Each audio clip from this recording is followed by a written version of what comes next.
Então, quem é o Danilo? Bom, voltando lá para o passado, o Danilo começou a carreira como publicitário, né? Não que o Danilo seja o que ele faz, né? Mas tudo começou quando eu decidi uma carreira tradicional que já não era tão tradicional, né? Na época, publicitário já era uma carreira nova. Mas em pouco tempo já percebi que aquilo não me realizaria. Aquela profissão de publicitário é uma profissão que exige uma necessidade de aprovação muito grande em todos os momentos. E eu percebi, não, viver buscando a aprovação dos outros não me interessava naquele momento. E realmente, além disso, eu comecei a ter um feeling, nessa época eu tinha 22 anos, na Uhum. altura.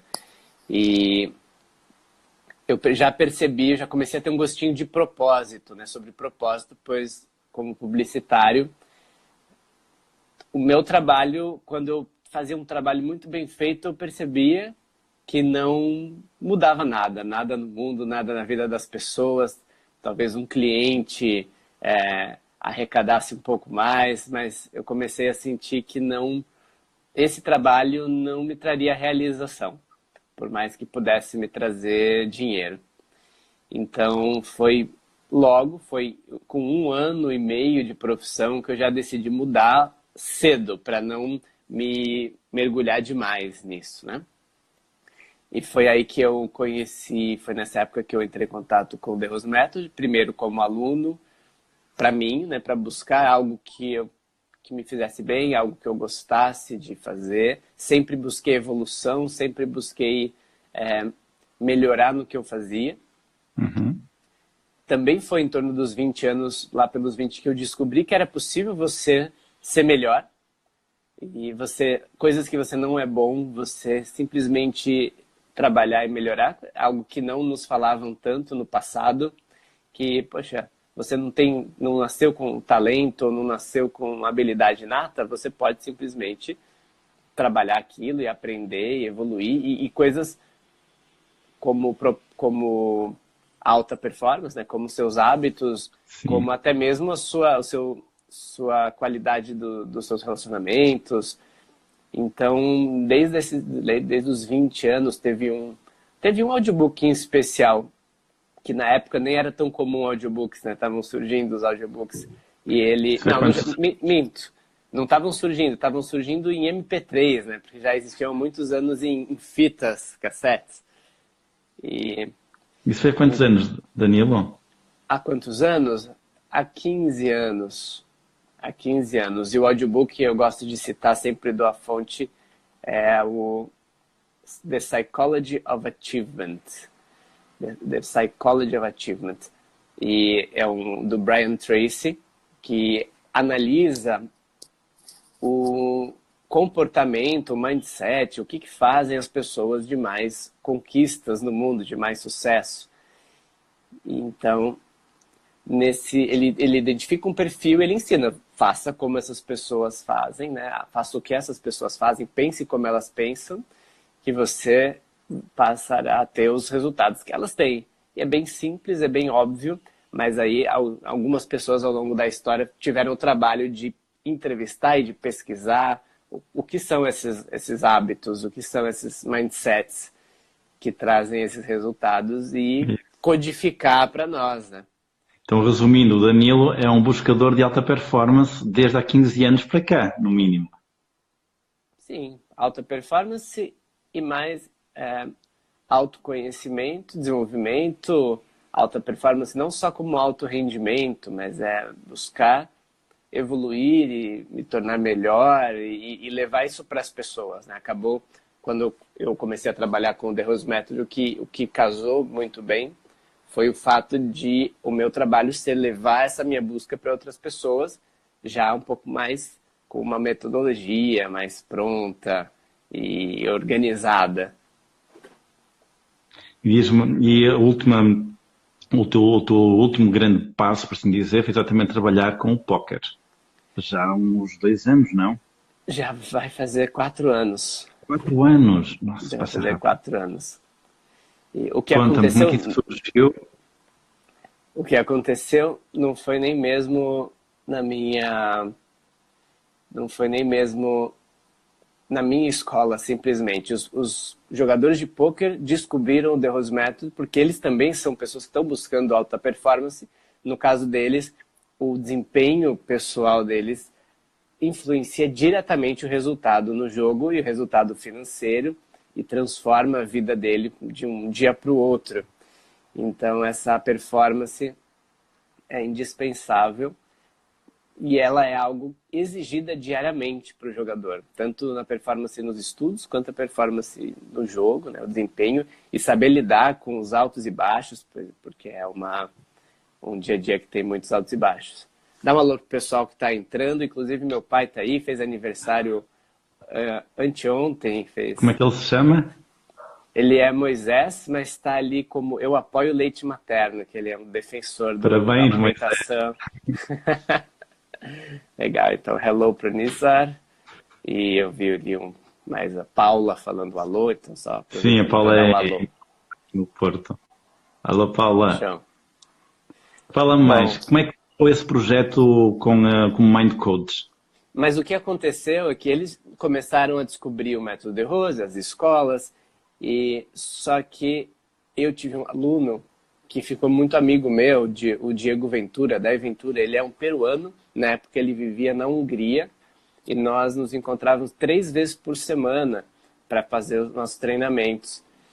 E nós conversávamos muito, tinha aulas que não rolava treino, era bate-papo, era conversa mesmo. E sempre foi muito interessante e eu me interessei muito pelo trabalho dele, pelo dia a dia, pela rotina do jogador de pôquer. Porque para mim, e acho que para a maioria das pessoas, é algo muito inusitado, é curioso, é diferente. Me trouxe um interesse. E acabou que ele me indicou para outras pessoas, eu comecei a trabalhar com outros jogadores de pôquer. E um deles uma vez me convidou para participar de um torneio ao vivo, um torneio grande. E eu não ia pagar nada, mas eu também não sabia jogar muito bem, né? Não sabia como funcionava tanto o jogo. E aí eu fui para esse torneio. Antes de ir para o torneio, eu baixei um aplicativo para jogar online, para aprender mais, né? E fui jogando bastante para conseguir pegar um pouco de fluidez no jogo. Quando eu cheguei lá, foi um desastre. Eu fiquei muito nervoso e olha que eu trabalho com gestão emocional, ensino os alunos a não ficar nervosos. E eu falei, caramba, isso aqui deixa nervoso mesmo.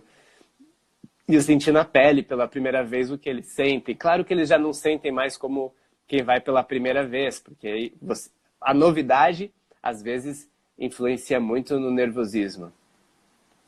Então não foi engraçado, foi a mesma coisa que eu senti a primeira vez que eu fui participar eu já tive uma aluna esgrimista profissional, e a primeira vez que eu fui participar de um campeonato de um combate de esgrima, aquilo mexeu muito com o emocional, e eu tive a mesma reflexão, mas eu ensino isso, como que eu não consigo gerenciar as emoções?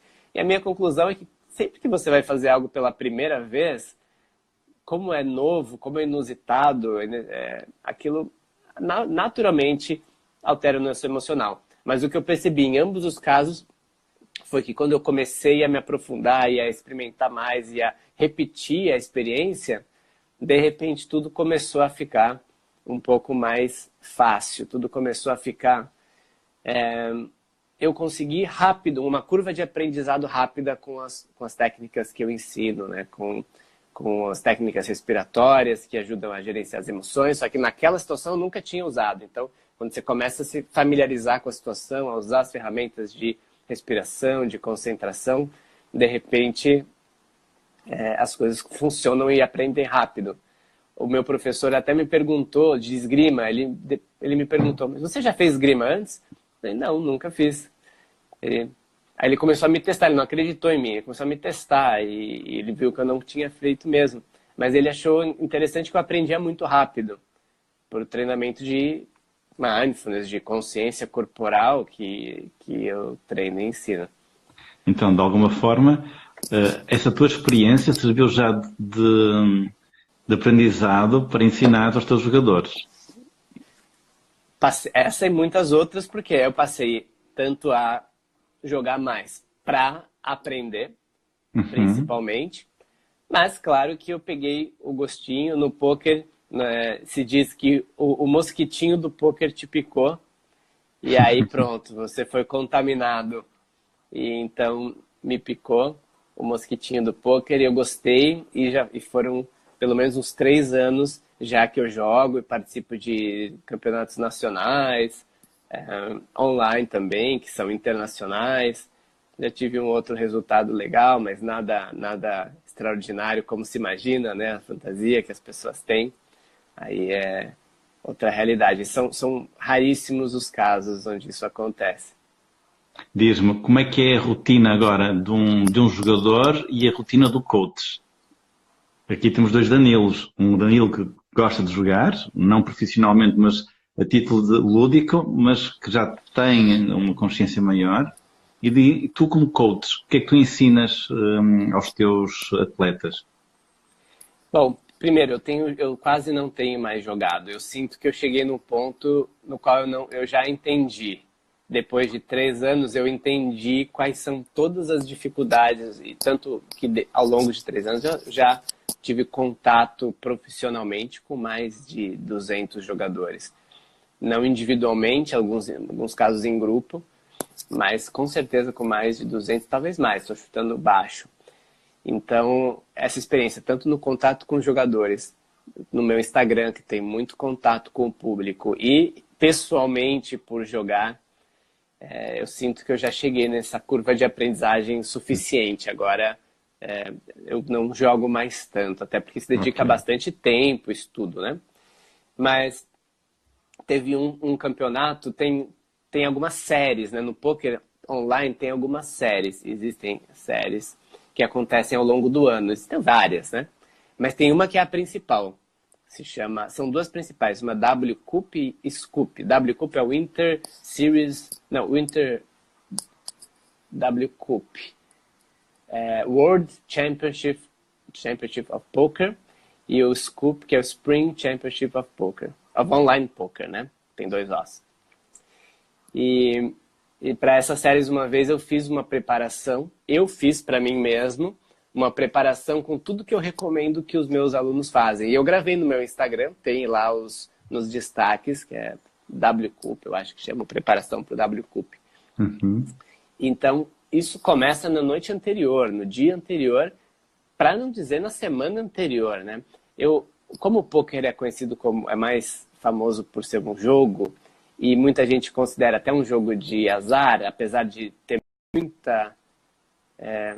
e vou aqui, não sei se estão me ouvindo. Eu fiquei como o poker é Será? conhecido por ser um. Ah, sim, o poker é conhecido por ser um jogo de azar. As pessoas pensam que é um jogo de azar. E poucos sabem que tem muita estratégia e muita inteligência por trás do jogo. Mas por ser conhecido como um jogo de azar, as pessoas acham que você não precisa de uma preparação, você vai lá e joga. Então muita gente até mesmo não se preocupa com sono, com alimentação, com até bebidas, drogas, e como se não fosse afetar a performance, porque como se não importasse a performance. Mas a performance importa demais, porque são horas e horas de jogo. Alguns torneios levam 2 dias, 3 dias, 12 horas por dia, com intervalos de 5 minutos de uma em uma hora, sentado na frente de uma tela do computador, tendo que tomar decisões o tempo inteiro. Decisões de pago ou não pago, o que eu faço aqui nessa situação. As decisões são muito importantes e definem todo o resultado do torneio. Cada decisão importa. Então, se você não está na sua melhor performance no jogo, nas suas decisões, na sua mente, disposição até mesmo, o resultado vai ser completamente diferente. E é engraçado que poucos têm essa percepção. Então, o que eu ensino praticamente o que eu ensinaria para qualquer outro atleta que vai para um campeonato importante. Uhum. Qualquer outro atleta vai para um campeonato importante, eu ensinaria para cuidar da alimentação no dia anterior, no dia, pelo menos, no mínimo, para cuidar do descanso, do sono no dia anterior e no dia, né, tá descansado, para manter uma atividade física regular, ou seja, manter o corpo em dia, o nível de disposição, o nível de saúde física.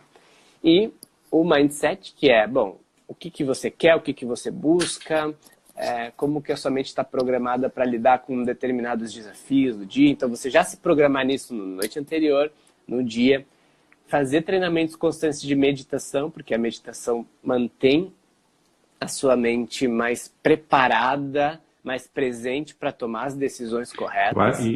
E tu achas que a meditação... Eu vou-te fazer esta pergunta porque eu há uns dias conversei com um jogador e ele falava-me que eventualmente ele deixou de praticar a meditação porque lhe disseram que não dava resultado, que essa coisa não funcionava. Mas agora Disseram estás-me a que... falar que a meditação não Ou ele funcionava. mesmo disse. Não, disseram-lhe.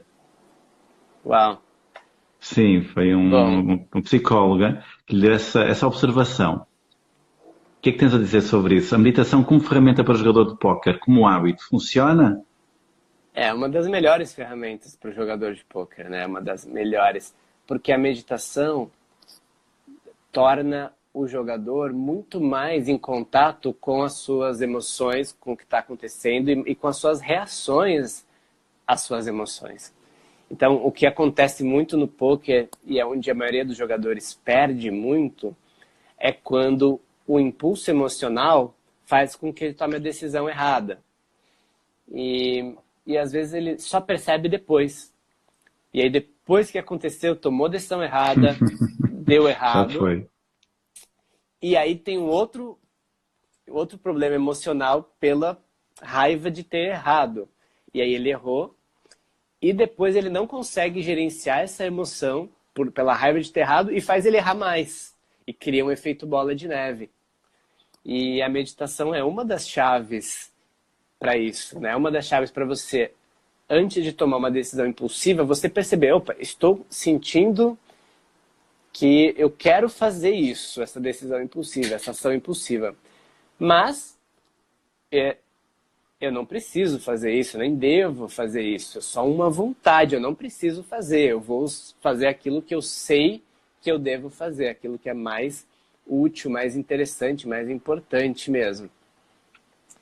Então, você ter essa consciência, essa percepção, pelo menos primeiro, para depois fazer a ação correta. Então, são dois momentos no qual a meditação é a principal ferramenta para você não agir no automático. E Ok. como o jogador joga por muito tempo, muitas horas seguidas, joga há muito tempo, enfrenta situações muito parecidas todos os dias, é muito comum ele agir no automático. É muito comum. A maior parte do jogo ele age no automático, porque tem algumas situações padrão que ele sempre vai fazer a mesma ação. Quase sempre vai fazer a mesma ação. Então, é muito comum entrar no automático, até porque o cérebro não tem condições de fazer tantas decisões com qualidade e Sim. consciência o tempo todo. Então é necessário a preparação. Já vimos que a qualidade de alimentação e de sono são imprescindíveis. Não um dia antes, mas se calhar uma semana antes. Tu como coach, para estares também lúcido perante os teus atletas, na prática, aplicas isso também para ti. Claro, claro. Até porque você disse uma semana antes. Acontece que os torneios de pôquer acontecem diariamente. Uau. Qualquer hora do dia, a qualquer momento, em qualquer dia da semana, você pode entrar e jogar um torneio online. Então, é algo tão comum. Eles podem jogar todos os dias, e tem épocas que jogam todos os dias. Então, é algo que é mais uma mudança mesmo de hábito. Não adianta só se preparar para um torneio, uma série, porque Faz eles sentido. jogam. É um trabalho. É um lifestyle. É um lifestyle. Mas para você, então, ter retorno sobre esses hábitos, é algo que precisa ser constante, é um hábito para o dia a dia, é um hábito para a vida. A mesma coisa para quem trabalha com pessoas como eu, com quem orienta atletas, para quem é empresário, como eu, como você, nós somos empresários.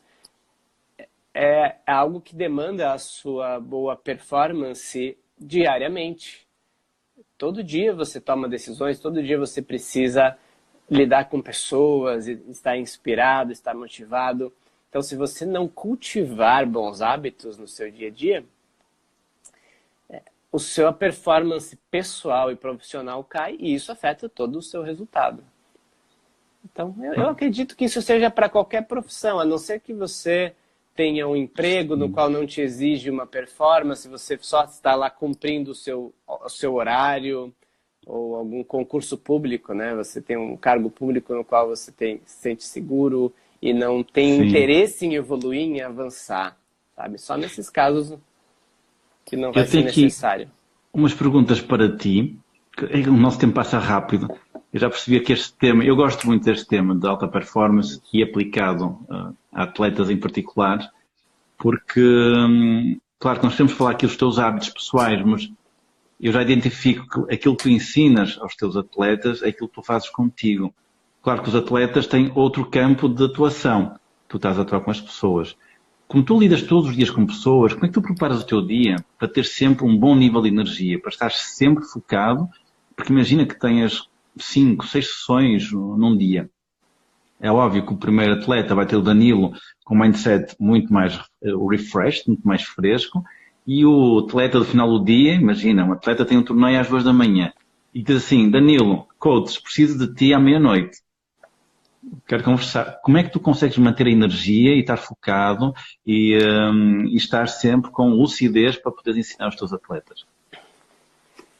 Olha, manter 24 horas, eu acho impossível. Nós todos oscilamos, né? Vamos ter momentos de alta e de baixa. E isso acontece com o jogador, isso acontece comigo. Mas existem ferramentas que podem ser usadas em determinadas situações que vão te dar as condições que você precisa. Isso eu ensino muito para os jogadores, que eles têm intervalos de 1 hora em 1 hora, intervalos de 5 minutos. Eles podem usar esse intervalo para fazer alguma coisa que melhore a performance deles exatamente no que eles precisam. Então, se está ficando mais sonolento, tem algumas ferramentas para ficar mais alerta. Se está ficando disperso, algumas ferramentas para se focar e concentrar mais. Se está ficando ansioso, ferramentas para gerenciar as emoções. E são ferramentas simples que podem ser aplicadas, mas poucas pessoas aplicam.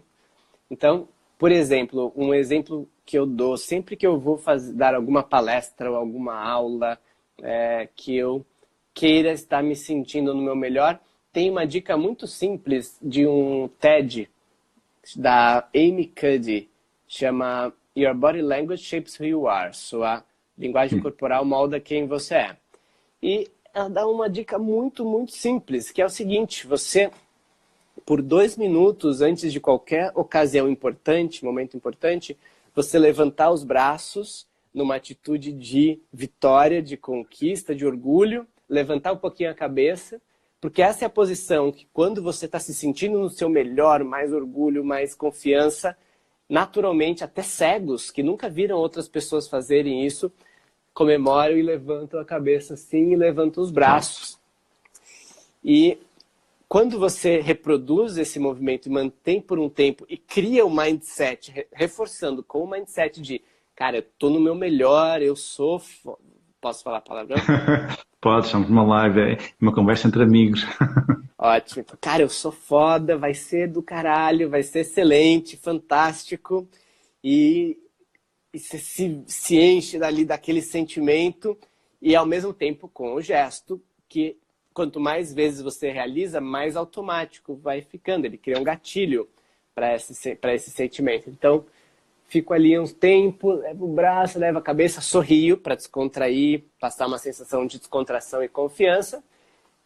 1, 2 minutos depois eu já estou pronto. Outra pessoa, em outra vibe, em outro momento, né? Isso foi uma das coisas que eu descobri aos 20 e poucos anos, que você não é uma vítima do seu estado emocional. Você pode escolher o estado emocional que você quer. Você pode escolher a forma que você reage em determinadas situações. Então, se você fala, estou cansado, tenho algo para fazer, eu posso falar, que droga, tenho algo para fazer, mas eu estou cansado, e buscar evitar. Ou você pode criar um novo mindset que é, estou cansado, tenho algo para fazer. Deixa-me fazer algo para não me sentir mais cansado, para me sentir energizado, para me sentir bem, para me sentir animado, disposto. Não estou muito animado. Então, ao invés de falar, preciso fazer essa live aqui com o Cirilo, mas eu não estou muito disposto, muito animado, vou fazer mesmo assim, desanimado, porque eu tenho que fazer. Não é assim. Eu falo, bom, já que eu tenho... Não, que só tenha acontecido, tá? Foi só um exemplo. Mas já que eu tenho essa live marcada, já que eu tenho que fazer, eu quero estar no meu melhor, eu quero dar o meu melhor, eu vou mudar o meu estado emocional e vou me sentindo melhor porque eu decidi, porque eu escolhi. E claro, algumas ferramentas vão contribuir para isso. Eu já não me lembro mais qual era a pergunta, não sei se eu respondi a sua pergunta. Os teus hábitos, e eu ia ser mais específico. Tu tens algum ritual de manhã? Normalmente há duas fases do dia que eu dou muita preponderância, que é como começas o dia e como é que tu terminas o teu dia. Em geral, porque eu sei que a regra só é regra, só há exceções. Mas, no geral, tu sentes que de manhã tens os teus rituais durante 5 minutos, 1 hora, e antes de deitar também tens os teus rituais. Porque depois o dia é aquilo que a gente conhece. O que é que fazes de manhã? Sim, eu já testei vários, né? Eu venho testando muitas coisas, tanto pela manhã e quanto à noite. E algumas épocas também isso, eu vejo que algumas coisas funcionam mais e outras menos, para não ficar muito engessado, que sempre tem que ser assim pro resto da vida, que é uma das objeções das pessoas, né, às vezes. Mas o que eu vejo, hábitos que funcionam muito bem para mim, são de 5 a 10 minutos de meditação. Assim que acordar, sentar e fazer a meditação. Alimentação muito leve pela manhã, eu gosto de acordar cedo. E tem um detalhe importante, a quantidade de horas dormidas. Nós sabemos que para a sua saúde é melhor você dormir cerca de 8 horas. É o melhor para a saúde, segundo o estudioso do sono, o Matthew Walker, um dos maiores estudiosos sobre o sono do mundo. Mas o que eu sinto para mim? Que quando eu durmo 8 horas, o meu nível de produtividade cai. Eu fico mais lento. Quando eu durmo 6 horas a 7 horas, eu acordo com vontade de realizar. Eu acordo mais cedo e com motivação e inspiração para realizar. Então, antes mesmo de acordar, eu vejo que esse horário, o tempo de sono é muito importante. Isso sou eu, né? Isso é o que eu experimentei para mim. Que mais? Eu tenho então tem o horário de acordar, e aí acordar a meditação, e aí tem, como eu gosto desse horário da manhã para produzir, o que eu percebo que faz uma diferença enorme? O quanto e o que eu como de manhã. Então eu procuro comer frutas, para começar, né? Eu faço 2 cafés da manhã. Assim que eu acordo, eu como fruta só.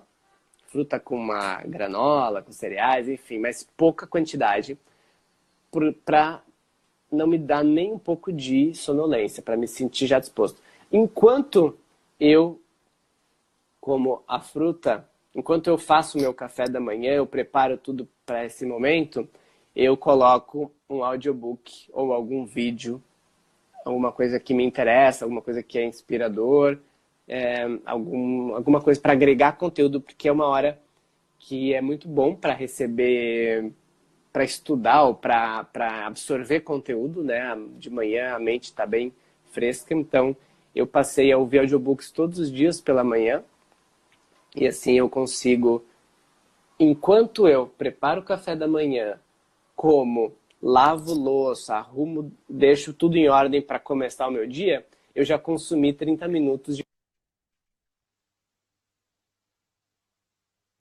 Ih, travou aqui um pouquinho. Voltou? Voltou? Consumiu Voltou. 30 minutos de conteúdo de valor. Ok. Então, eu acordei em momentos, sem precisar reservar um tempo específico para isso, consumir 30 minutos de valor, de conteúdo. e tô pronto para começar a trabalhar. E aí dou um pause, não faço ao mesmo tempo, dou um pause e vou me dedicar a alguma tarefa que eu tenho para fazer, né? Ok. Final do dia, antes de deitar, rituais existem? Ou é simplesmente chegar a casa? Eu sei que quem não conhece São Paulo, nós temos aqui colegas, pessoas que nos estão a seguir de São Paulo, outras daqui da Europa. Mas quem não conhece São Paulo é uma cidade que praticamente não dorme e que ela é frenética, tem um ritmo gigante. E eu sei que por vezes, chegar à noite a casa depois de um dia louco, a primeira coisa que apetece fazer é deitar na cama e acordar no dia a seguir. O que é que tu fazes? Certo, depende um pouquinho da hora que eu chego, né? Mas Sim. eu costumo chegar depois das 10, 11 horas em casa todos os dias, praticamente. Então, mais uma vez vem a alimentação, que é a alimentação leve, porque isso influencia o dia seguinte também, né? Então, chego em casa, como alguma coisa, pouca coisa, não faço uma super refeição, né? Como de forma leve. E como eu tenho um dia muito intenso, eu acordo e já começo a trabalhar de manhã e durante o meu dia, poucos momentos que eu não estou a trabalhar, então eu aproveito a noite para descontrair a cabeça para poder dormir bem, né?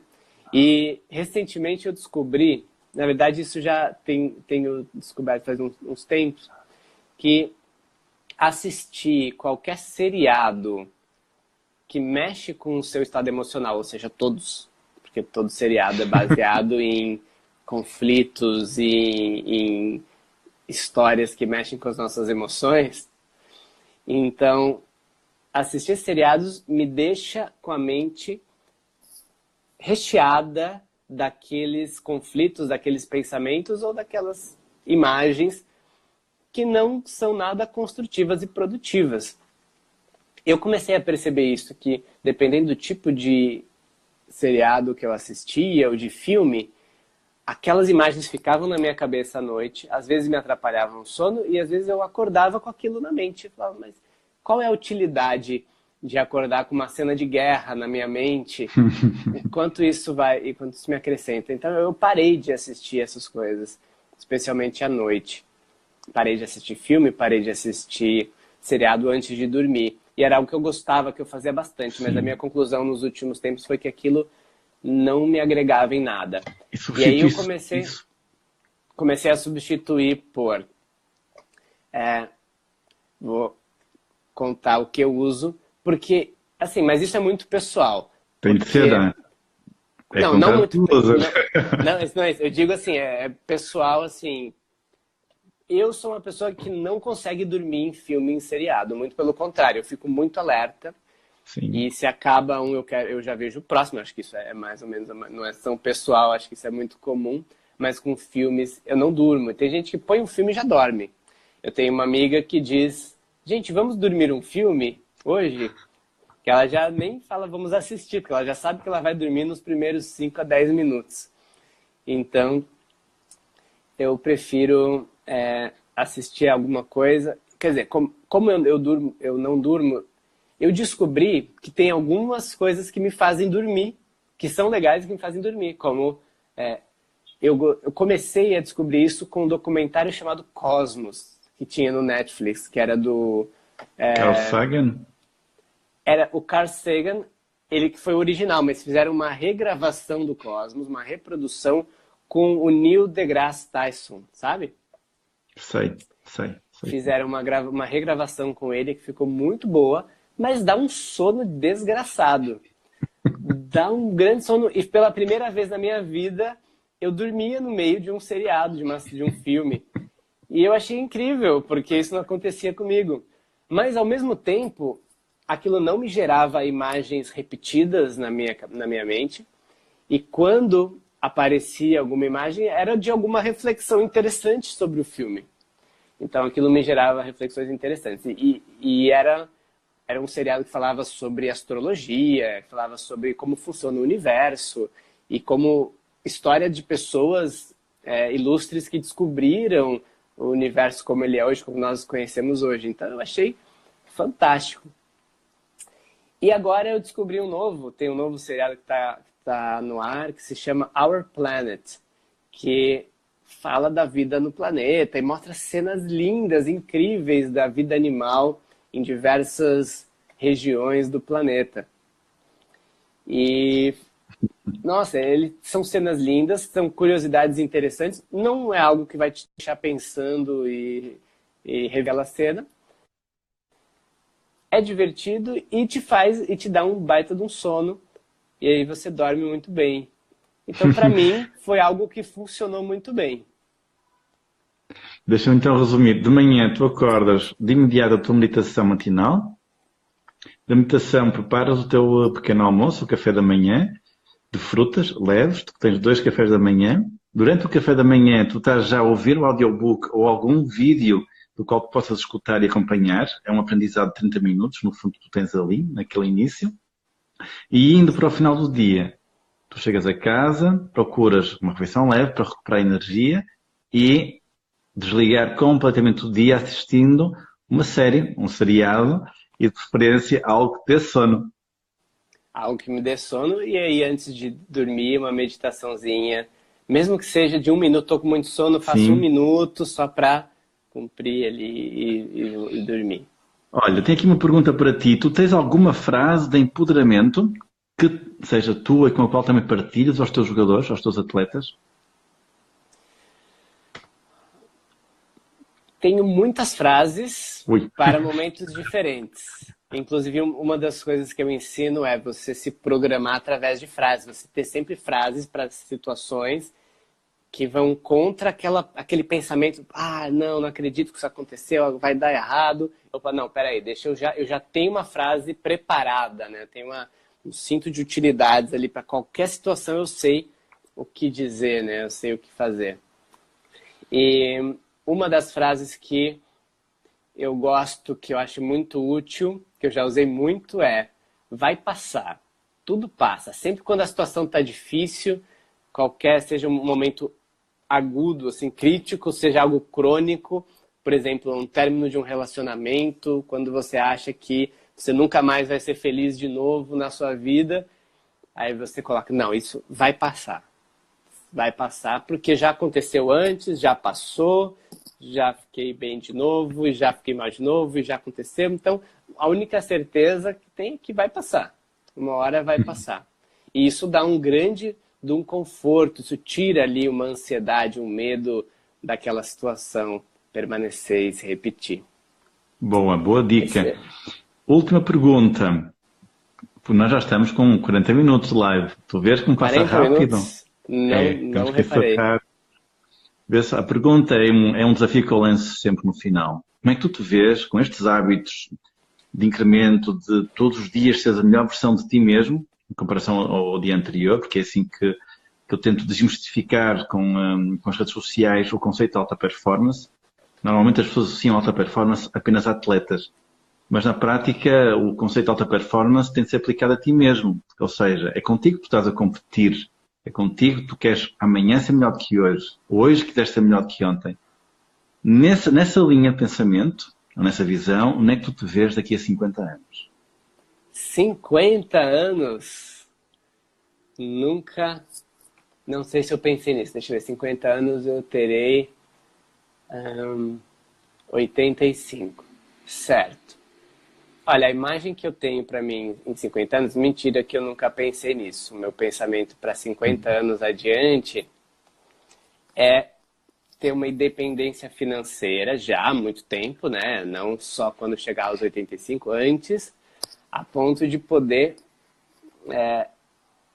viver e produzindo conteúdo, não necessariamente em vídeos, né? Em posts no Instagram, mas produzindo conteúdo de escrito ou qualquer tipo de conteúdo que tenha na ECA, mas é compartilhando, né? Então, eu estou acumulando, até o momento, no meu Audible, eu gosto muito de audiobook, o meu Audible já registrou 40 livros lidos. Isso dava mais de 20...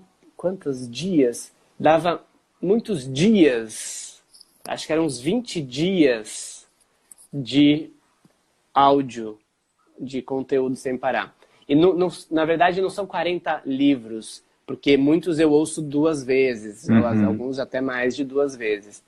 Então, mas foram 40 vezes que eu ouvi um livro. Enfim, eu não sei exatamente o número, mas é por aí. Então, até lá, com meia hora por dia, dá para acumular muito, muito, muito conteúdo. E hoje já tenho muito impulso e muita vontade de compartilhar e de transmitir esse conteúdo. Então, imagino que até lá eu continue contribuindo de alguma forma, porque eu não me vejo vivendo sem estar agregando algo, sem estar contribuindo algo.